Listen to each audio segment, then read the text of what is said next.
Hey, welcome to the show, Bronte. How are you doing? Hey, how you doing? I'm good, excited to just talk to you about your work and just unpack everything. And before I ask any questions, I guess the first question I want to ask is like, who is Bronte Carter and what do you do? I mean, it's weird because I feel like I'm not just a photographer, like I'm a creative and I do set design, creative direction. I kind of like to mix it up. So I don't really pigeonhole myself into one creative medium. I think I kind of like to do a bit of everything. But yeah, I think mainly I'm a photographer and set designer. That's who I am. That's so cool. And there's lots of different things you're juggling all at once. Yeah, yeah, for sure. So, where did your journey start into photography and like, how old are you and when did you start and how long have you been doing it for? So I'm 23. It's really weird to say that because it feels so old. I just turned 23 like last week. Um, but basically, like I don't know, it's weird because like a lot of photographers I've spoken to or like interviews that I've watched, I think it's always been like a clear goal for them. They just started photography from like a really young age. But for me, like I always knew I was creative. I think it's weird because like one of my earliest memories is when I used to go around to my grandma's house, I'd like make little boats out of like weird find around the house like apple juice cartons and stuff like that.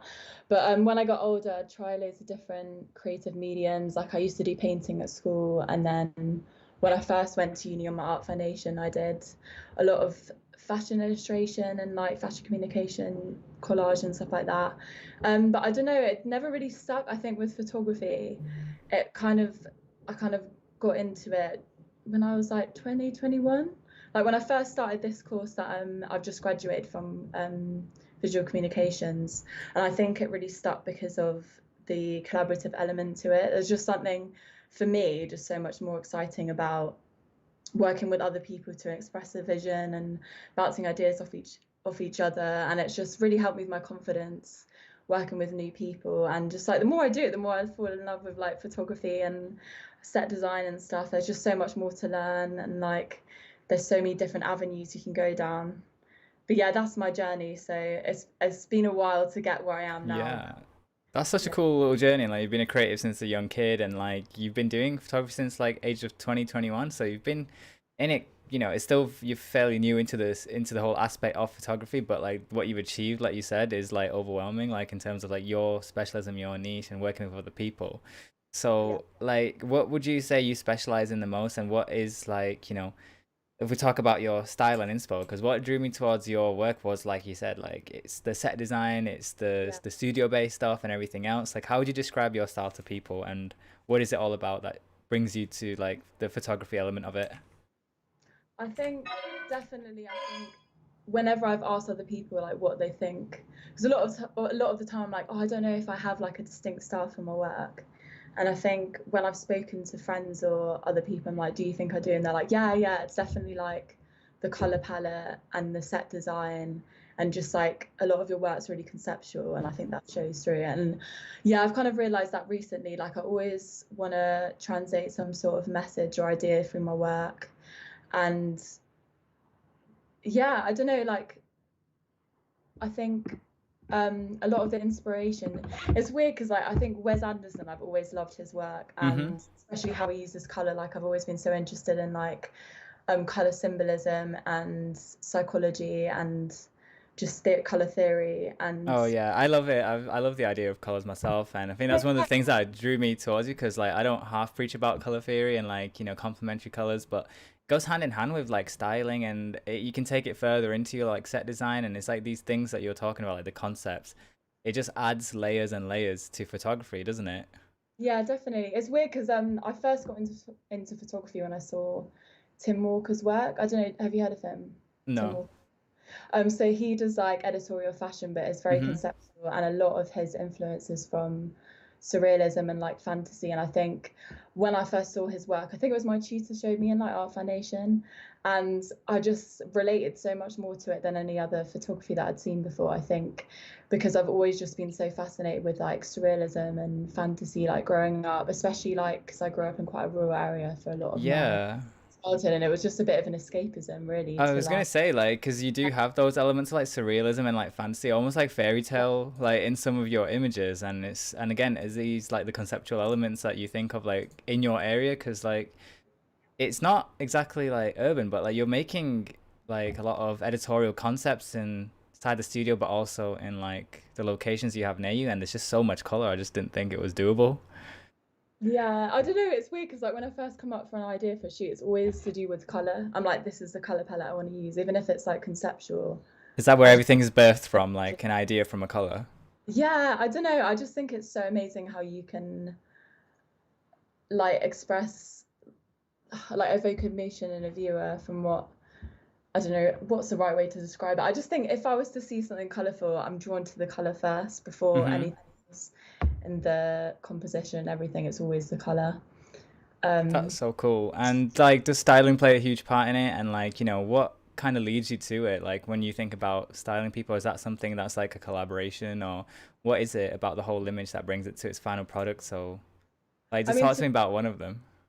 I want to collaborate more with stylists. That shoot actually that you're showing now was with a girl called Georgia who I met last year, and she's from Manchester, and it was for her final uni project, and she was the first stylist I ever worked with, and Mm-hmm. that was really nice. Like trying to, because I was doing the set design, the photography for her shoots, but she was doing like the creative direction. It was just really, it was amazing. She'd like turn up to shoots with this whole suitcase of clothing and would have so many choices. And like, I really want to do more shoots like that where like working with a stylist and stuff, because I just Yeah. think this whole new perspective to Yeah.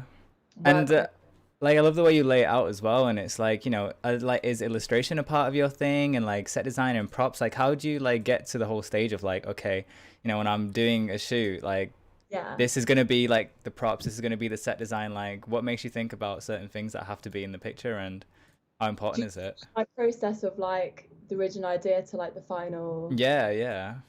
Well, I don't know. It's weird because like I'll try to how a project usually starts out is I'll come up with an idea and I always try to write it down or sketch it out. Like if I'm at home, I have a sketchbook that I'll draw things out in, and then like that's like the original idea. It can be like a beginning of a concept, but then I'll develop it from there. Like I'll research, and then I'm still learning a lot about set design, so I'll usually do like a few test pieces, and then I think what people don't see, because obviously you see the final shoot, but there's so many like test shoots that happen Oh, before really? that. Or like a lot of the time I'll like readjust the whole set. So you Um, do quite a few trials of like the photo shoots before you go yeah, into like your final one. yeah, like when I'm making the set, so I'll get one of my friends to kind of try on the clothing or stand with the set, and then usually I'll adapt it from there to see what works best. But I think definitely like recently doing more test shoots and tests before the final thing has made a massive difference Yeah, in it's the so quality. cool. I would Like, just yeah, I don't know. do you make all the props, or do you find other people to do it for you, or like, how does it all like how time consuming is it all? Because there's like everything Yeah. just looks like it's like part of like illustration, graphic design. There's like, are you working with like designers? Like, what's the whole like project like I team? Is mean, it quite big? for me, it's like I think I enjoy the set design part of it the most. So that's always been Mm-hmm. the thing that I've focused on the most. Like, I think the direction of the models and stuff is something that I've struggled with a bit more. Like it doesn't come naturally. But yes, set design I've always just really enjoyed. So that element of it I'll always do myself.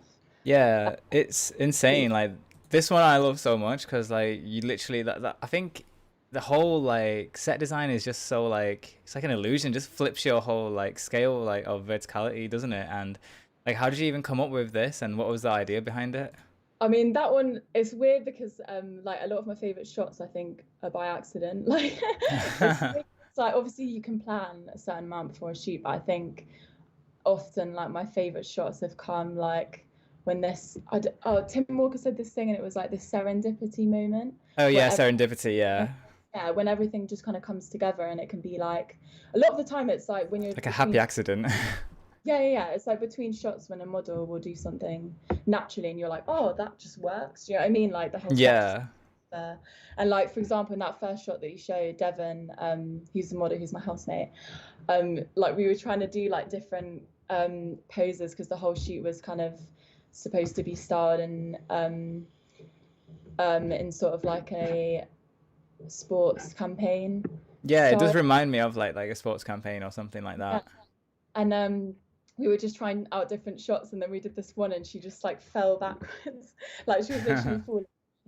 And then I was like, I don't know why, what even made me think to turn the photo around, but I was like, oh, that just worked. It was just like an idea like in the moment, and it just Yeah, works. it just adds so much like verticality to it. It's insane. And like other things that drew me to your page was just like, your concepts with like other people and you bring out different elements, different people, like just like some makeup as well and like the props you're using.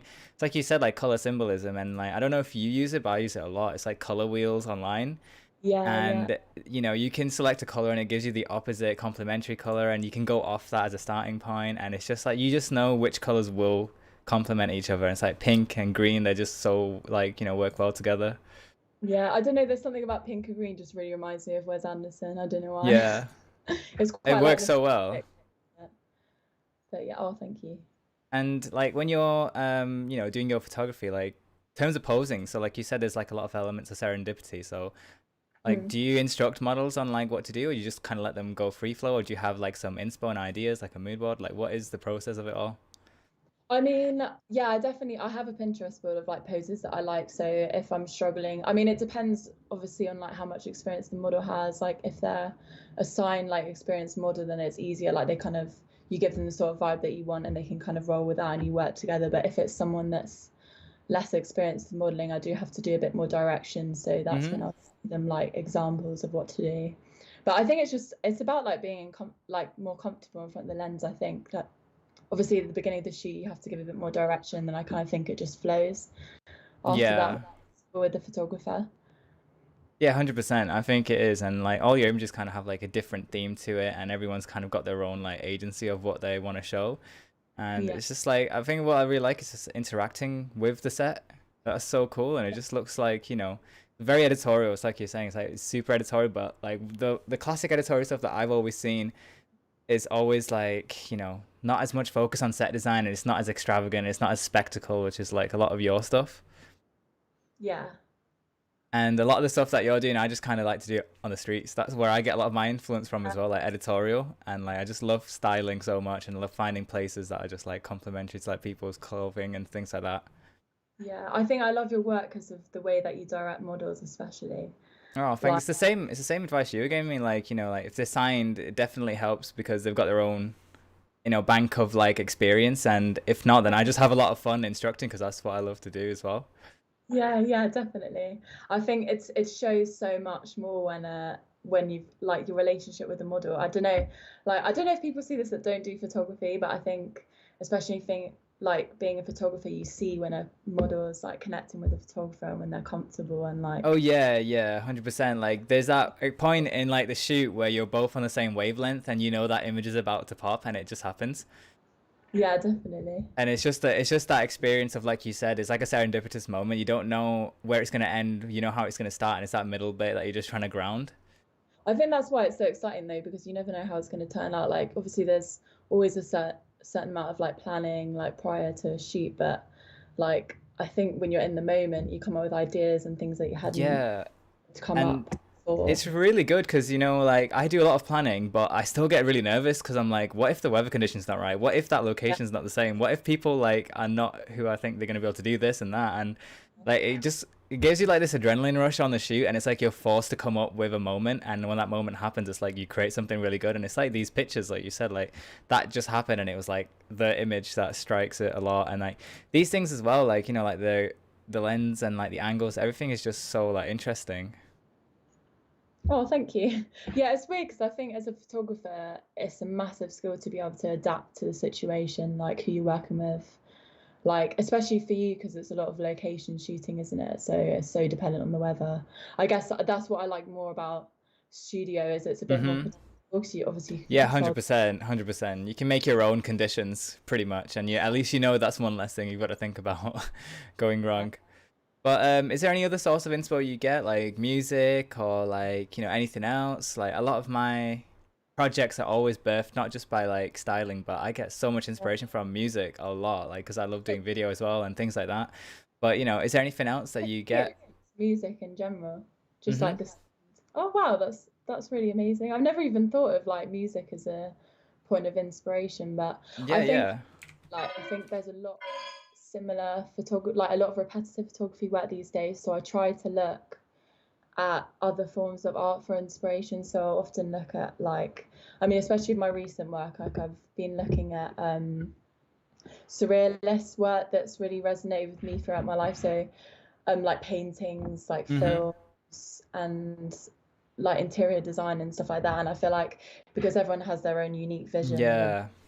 like you're never gonna like see something in your mind or imagine something the same as someone else. So if I looked at like a painting and imagined it as a set or a photo, like that's going to be so different to how someone else would Oh, imagine. 100%. Yeah. Uh, And yeah, you I just just look at it. you just said like, I mean, I think you kind of answered my next question. It's like, how do you approach set design in studios? And it's like, you do look at things like interior design because that's a really good one because like, it's something you could sideline into easily with your career as well, couldn't you? I mean, it's weird because my housemate Deanne, she has her own like furniture business, doing like upcycling furniture and stuff. And I always see what she does, and I'm like, oh, that's so amazing. I would love to do something like that. And I feel like my interest in interior design definitely shows through my work a lot. And like I love like decorating my room and just interior design in general. Like I always thought that was like an alternative route if I didn't do set design or photography. Like I kind of want to try upcycling things. I think it would be quite fun. Yeah, 100%. And I don't see why like you can't sideline into set design with interior design and everything else. Like, have you got like any like things that you could give advice to people for like how can I get into like set design and is there something that you did beforehand? Like, did you shadow people? Did you go to like, or is it all just kind of like on your own? No, it was weird. I think the reason why I never really considered set design is because I hadn't really seen that many set designers. Like, I think so Shona Heath's a set designer that works with Tim Walker, and like I didn't even realize that he'd like obviously when I didn't really know that much about photography, like I kind of just didn't realize the work of like all the elements of the team. So you kind of just think, oh, that's like all the photographers' work, but obviously like she did a lot of work for it and they would collaborate in a lot of shoots and I kind of just learned through looking up tutorials online, to be honest. Like I didn't really know that many set designers, so I've had to kind of self-teach myself stuff. I think Or I it's mean a good niche to be in. like Yeah, because it's a good niche to be in because it's like you said, it's so underrated because, like you just get so much freedom to do what you want. yeah, I think the only setback is like I don't think people realize how costly it can be to do set design. So let's talk about that then, like, approaching set design. Like, I was gonna ask you about that before. So like, how expensive is it? And like, do you need to like get a budget sorted from like people or do you have to spend a lot on your own or like what is it? Yeah, I mean, to be honest, like with uni, like that was a lot of my own work. It was self-directed projects. So there was no like funding for that. But I mean, uni gave us like a little bit of money towards materials and stuff like that, so that helped. But yeah, I don't know. I tried to source stuff that's like that's recycled. So there was like this wood recycling store in Leeds. It was actually amazing because a lot of the I don't know the pink sheet, the pink and green sheet that I did that Oh, was let's have a inspired look. by this one. This one. Um, this one, yeah. So a lot of the pieces for that were from a this wood recycling shop. That's actually so Yeah, clever. the pieces for free. It was great. So I went and they had like I think because they get a lot of people coming there to like up their houses and they'll buy like planks of wood and stuff like that. But because I was buying such random pieces, like I bought, I mean, I got this wood slice, like the piece in the middle, Yeah. massive slice of wood, and also like this banister pole and Oh, another here, banister. yeah. Gave them to me for free because they were like, oh well, no one really buys stuff like that. So That's I mean, like, insane. Like, so you got a lot of the stuff for free just by like going to the right places. yeah, definitely. I mean, the rest of the pieces are made using polystyrene, which is like you wouldn't think it was that expensive because it's obviously just like Yeah, plastic. because It's you it's find it in like boxes and everything naturally. Yeah, but I mean that was a project I really wanted to do, so I didn't mind like investing the time and money into it. But obviously, if you're working with someone else, I'd like ask them to cover the costs and things like that. What about this? Like, what kind of materials were you using it, and how expensive was it? Was it like Oh, that was a lot cheaper. That sheet was just like those fire blankets. Do you know you okay? get like I mean we had them hanging up on our like shooting. Yeah, They're like these like fire blankets and they're kind of folded in the shape like they kind of right. look like bricks, which is why I use them for the walls. Oh, And then that's the actually rest so is clever. foil. Yeah, I Huh? was gonna say like that's actually so clever, just making it work with like things that are just easily, accessible to buy, and like you can recycle them as well, and you can get it for free.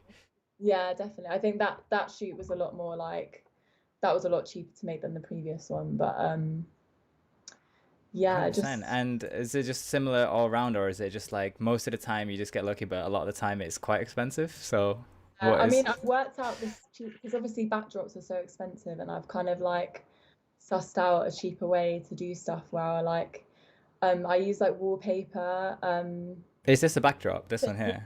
lining.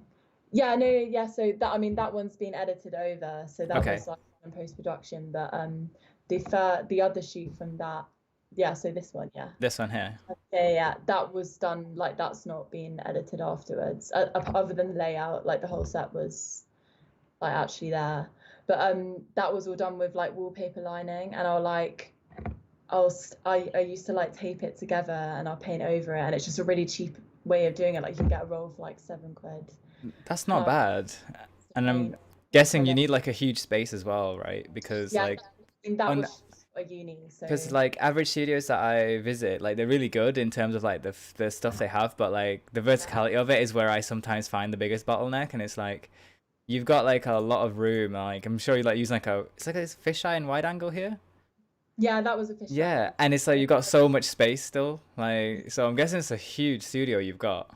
I mean, that one there, the one that you just clicked on, was actually done in my bedroom, This which, one, this one here. yeah, it's actually Really? not that big, but that was during That's lockdown. insane. That you did this in your bedroom during lockdown. Oh my God, it was literally like I didn't have a Seriously? room for like a month because I just had to And stack my bed like everybody else was in lockdown was complaining I can't do anything yeah, creative, and and I you was created literally this in like lockdown. Are you kidding me? no, but I mean the first shoot that was done just before lockdown was in my living room, but obviously like uni was shut and stuff, so we can go in. That's insane. So you did that in wait, is this your This your uni room you're talking about? day, and then Right. the previous one's in my living room. Wait, Okay. I'm And just this is gonna in your this one's in your living room here. yeah. Oh my I mean God. I thought this was like all in a studio and stuff. Like it's crazy. Well, I'm really impressed with that. So it's like working with set design, but also on a budget. And if you just do it smart, like that's insane. okay, I'm just gonna plug in my laptop because it's about to go flat. Oh yeah, yeah, we don't want that. Yeah, I'm just like I'm just shook. That's insane. But props to you. Hmm.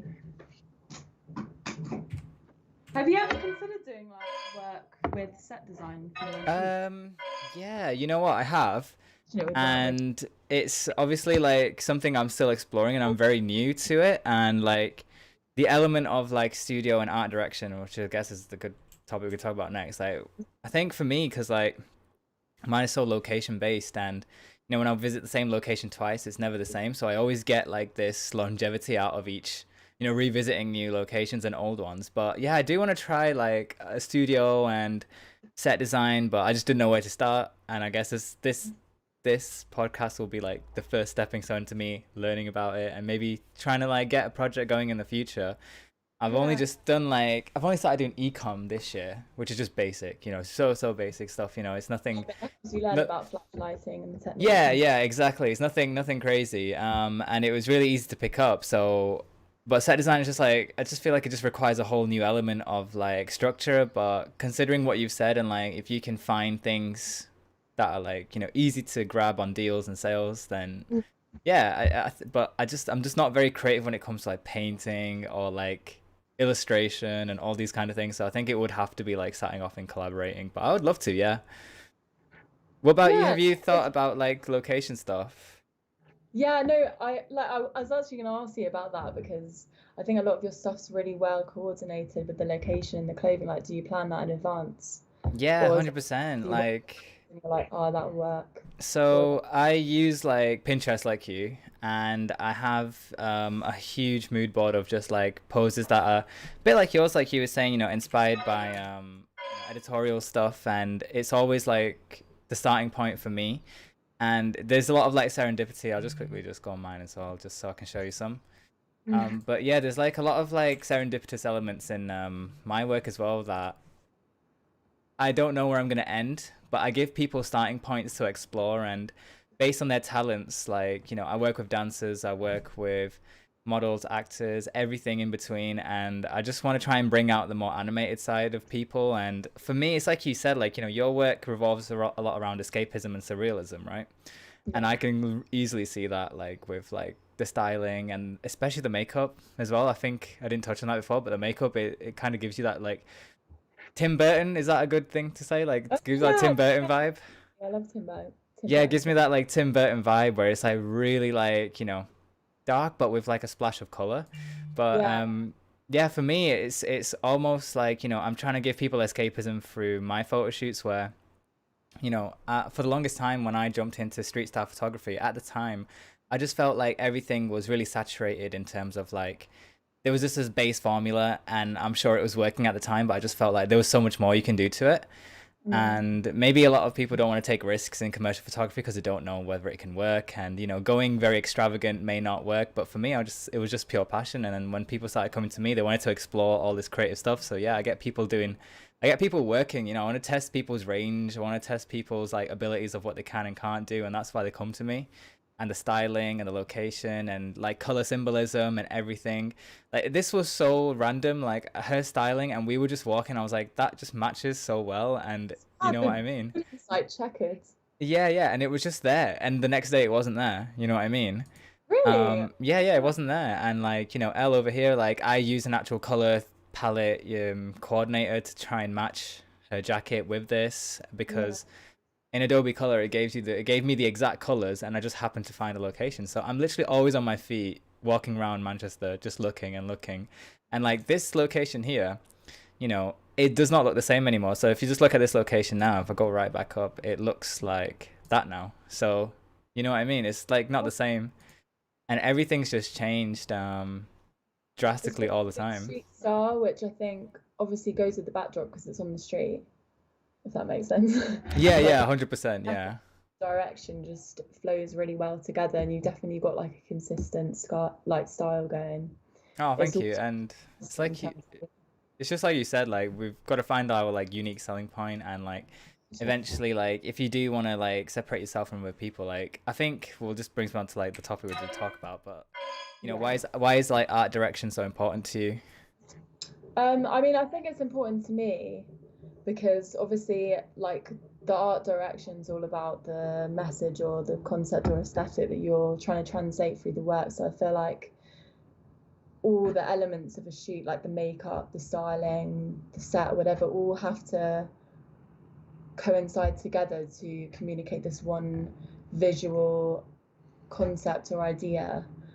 And I definitely think you can tell, like when the creative direction is strong and it's been really well thought out, like everything just kind of works so well together. Like especially with my uni course because it was visual communication, so it was really geared towards having the work and just it being obvious what it means straight away, like not having to explain the concept too much and having someone just look at the work and knowing what it's about basically. So just making the idea really clear.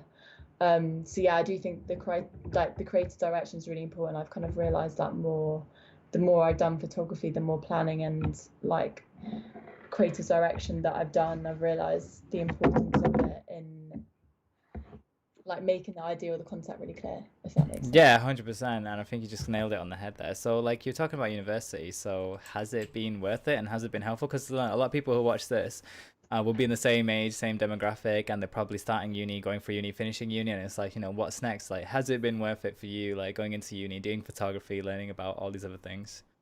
Yeah, I mean it's weird because I've had a bit of a journey with uni. Like I started doing an art foundation, and then I went on to do psychology, and then I Oh, swapped wow. courses. Yeah, no, it's weird. So I've kind of had the experience of doing an academic course and a creative course, but I don't really regret like having done psychology for a bit before I did art, because I think it kind of made me realize the importance of a creative degree.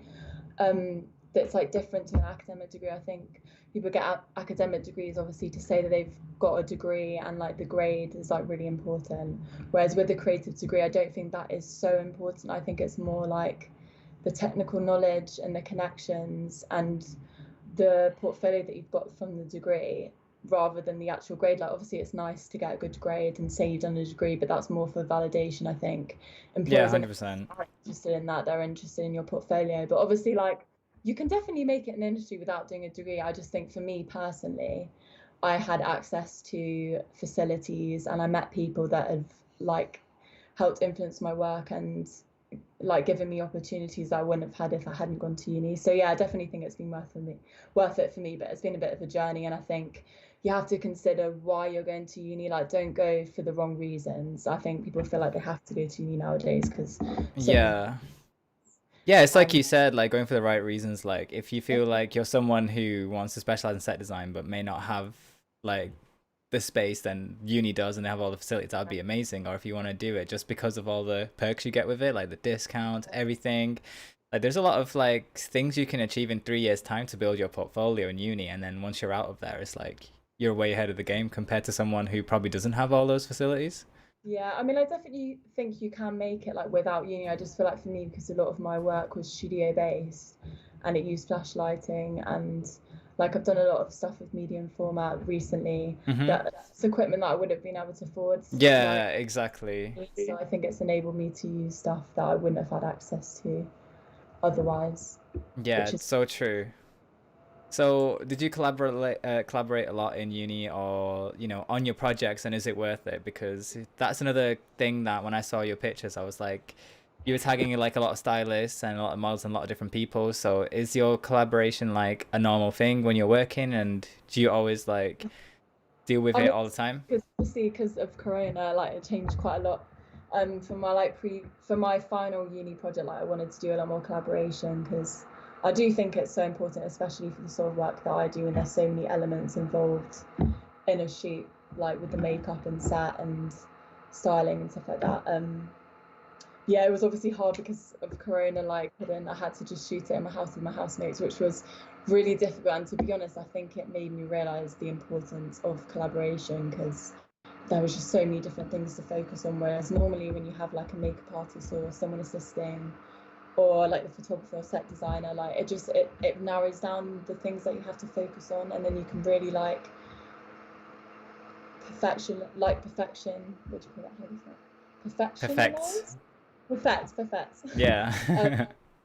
Thing that you're focusing on. So I think obviously as well, like you can't be good at everything. So if you're picking specific people that, if you're collaborating with specific people that are good at what they do, like the end product is always going to be better because each element is being done by someone who specializes in that area. And Mm-hmm. also I think like collaborating with people has just been so nice because it's developed like a lot of friendships with people that I wouldn't have met if I hadn't done photography, and also like it's led on to like jobs that I wouldn't have had if I hadn't collaborated with people. Like for example, a model that I worked with last year, like we got on really well and we ended up living together this year. Oh, that's ace. I Yeah. couldn't have met like otherwise if I hadn't done photography. So yeah, Yeah, I think growing in the industry with people is great, and like I found my own little like team of people that when I started the journey, like I was just always collaborating with, and it's like they're just so like supportive, and it's like you said, like you find people and they become like friends for life, and you're just always learning from them, and it's good to take yourself out of your comfort zone as well when you collaborate yeah, with people, because like you can get so used to like your own bubble and your own space that yeah. it's one of the reasons why I'm doing the podcast, because it's like I want to learn from other people's perspective what makes them tick, and all the other things that are out there besides just my niche, because there's tons in photography. It's such a huge spectrum, isn't it? Oh yeah, definitely. Like, yeah, fashion photography as well is just so broad. Like, there's so many different careers within it. Yeah, it's insane. Yeah. But yeah, definitely, it's massively pushed me out my comfort zone. I think, like, I could definitely be quite an anxious person sometimes. So I think meeting up with people you don't know and like you always bond over this like creative vision that you have, and it's just A hundred nice. percent, 100%. Yeah, definitely. So what's next for you then? I mean, I want to carry on with this surrealism project I've been doing, but yeah, obviously I've just moved back to London, so it's weird being in a new city and like trying to build a network here. So I'm just working on that at the moment, and yeah, I've got a few projects in the works, um, like a few sets that I'm doing for people. So yeah, I'm excited about that. Oh, I'm really excited for your journey, and thank you so much for coming on. I just feel like I've learned so much about set design and just saving so much money as well on it. Like, if I do want to Yeah. go on it, because that was the first thing that was keeping me away from it. I was like, that's gonna cost a lot, But it's like you said, you just gotta be smart about it. Yeah, and I think it's like obviously I was saying before, like before the interview, like I do tend to hoard quite a lot of stuff because I'm always like Yeah.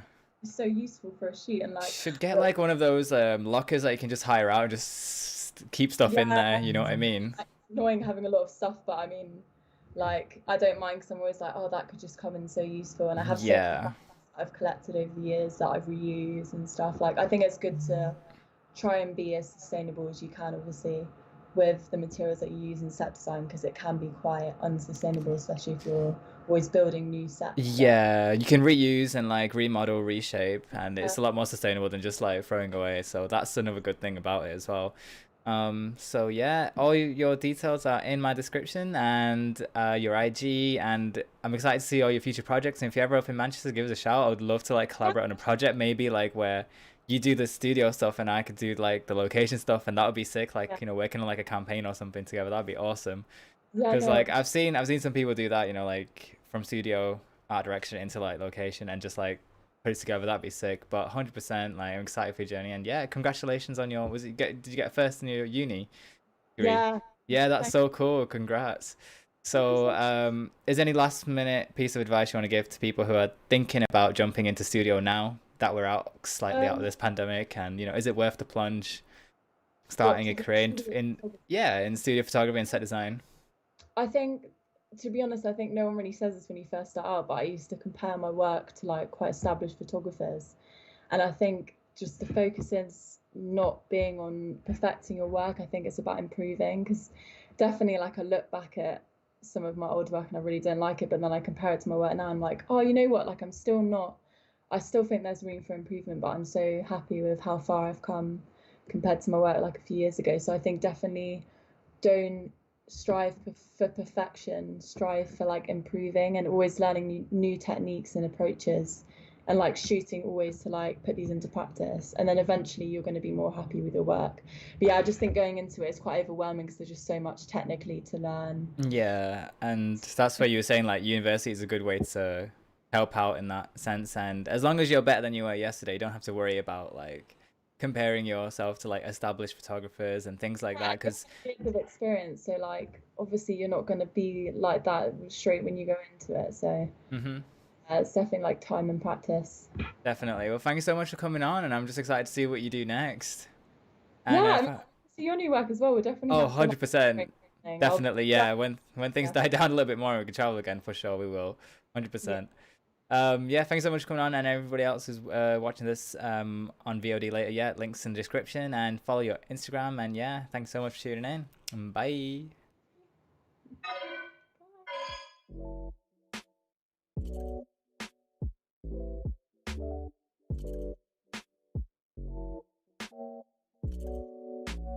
GC on the track, boy.